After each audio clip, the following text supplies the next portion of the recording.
I think we all know the story by now. A terrible artist with a terrible mustache committed terrible acts that plunged most of the world into World War II. But on this channel, we love to talk about cars, and no topic is free from cars if I think about it hard enough.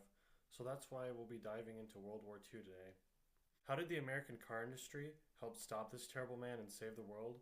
Join me as I take you through the trials and tribulations of the war effort. December 7th, 1941. The Japanese launched a surprise air attack on Pearl Harbor Naval Base in Hawaii. 4 days later, the American government took action and declared war. It was almost like they needed something to happen to declare war. Anyways, during World War II, President Franklin D. Roosevelt tapped GM President William S. Knudsen to lead the country's national defense program, forming the Arsenal, no, not that Arsenal, Arsenal of Democracy in Detroit, Michigan. GM began delivering war material as early as 1940, with all U.S. manufacturing plants, over 100 in total, eventually being converted to produce defense goods. Ultimately, GM became the largest military contractor on Earth. So, for the number nerds like me out there, GM made over 119.5 million shells, 206,000 aircraft engines, 97,000 bombers, 301,000 aircraft propellers, 198,000 diesel engines, 1.9 million machine guns, and 854,000 military trucks. Also, a fun fact, Pontiac had made 5,000 torpedoes. By the end of the war, GM had delivered a staggering total over more than 12.3 billion, yes, billion with a B, in total war goods.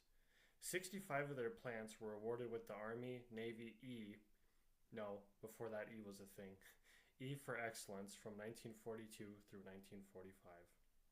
Henry Ford was first opposed to helping in the war effort for all right, listen. If you don't know why he was against the war effort, you're just gonna have to look it up. I'm not risking getting struck. So, however, Ford eventually got behind the war effort for the good guys and chipped in. Amazingly, Ford produced over 8,000 B-24s during the war. Four 1,200 horsepower Pratt & Whitney R1830 twin Wasp engines assembled by none other than the Buick Motor Division shook the earth as the newly minted war machines cast aloft on test flights. The Willow Run Ford assembly plant was the largest assembly line in the world at the time, and considered a key part of America's arsenal of democracy. By mid-1944, the assembly plant was producing one B-24 an hour, accounting for half of all B-24s produced that year. Over at the Richmond Ford assembly plant, workers toiled to assemble Jeeps, which totaled in around 280,000, and tanks, along with various other military vehicles, including an amphibious Jeep. This thing looks so freaking cool. I want one so bad. Also, fun car fact, the engines that powered those Jeeps also shared the engine of a Ford 9N tractor. Chrysler also chipped in a huge way during the war effort. In fact, you could say they literally powered the machines of World War II. As 7 of the 8 huge 18-cylinder radials that powered the Enola Gay and Boxcar, I hope I pronounced that right, the planes that dropped the Little Boy and Fat Man atom bombs on Hiroshima and Nagasaki, were built by Chrysler. They also built the M3 Grant tanks the British used to fight the Scary Jerrys and Italians in North Africa. Chrysler alone turned out over 25,000 tanks, eclipsing the total number of tanks produced by all German manufacturers combined by some 5,000 units. Smaller car companies also helped during the war. During World War II, Packard produced 55,523 units of the two-stage, two-speed supercharge-equipped 27-liter Merlin V12 engines under contract with Rolls-Royce.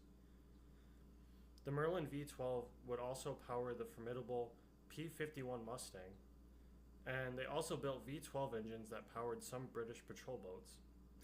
Meanwhile, Studebaker built 2 half-ton trucks, which were designed to transport 2 half-ton cargo. Wow, no way. A cargo load over any type of terrain and any weather. Most of these were exported to the Soviet Union, since the competing GMC 6x6 truck design proved to be more suitable for the Western Front conditions. And also, Hudson helped through the air, as they produced enough B 29 components for 531 airplanes. And they also made the wings for P 38 and SB 2C aircraft. Hudson also manufactured millions of other weaponry and vehicle parts for the war effort. Hudson ranked 83rd among United States corporations in the value of World War II military production contracts. By 1945, the American auto manufacturers did their part in forcing Germany to surrender. In the end, the death toll of World War II was an estimated 60 million. On a positive note, it's amazing to see that in times of need, the auto industry can join forces, maybe not totally together, but all chip in together and contribute and make one hell of an impact in the world. Hopefully, they'll never have to do it again for war's sake. Thank you for joining me today. Stay hydrated, take care of yourself and your loved ones, and peace.